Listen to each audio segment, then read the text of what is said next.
Paano nga ba maging consistent profitable trader dito sa forex trading? Yan ang pag-uusapan natin sa video na to. Kaya kung ready ka na, let's go! Hey guys, another session, another day.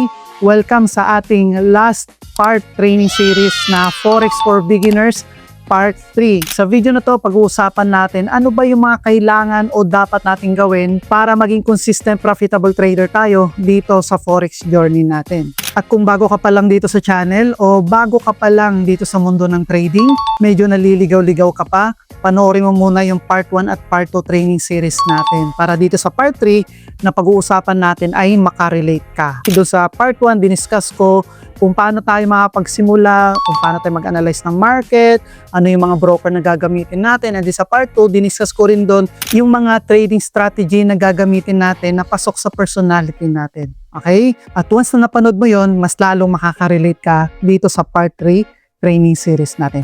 Tara sa screen. So number 1, ano ba yung pinaka dapat nating gawin or pinaka secret ingredient para maging profitable ako dito sa forex trading? Hindi lang basta maging profitable ha.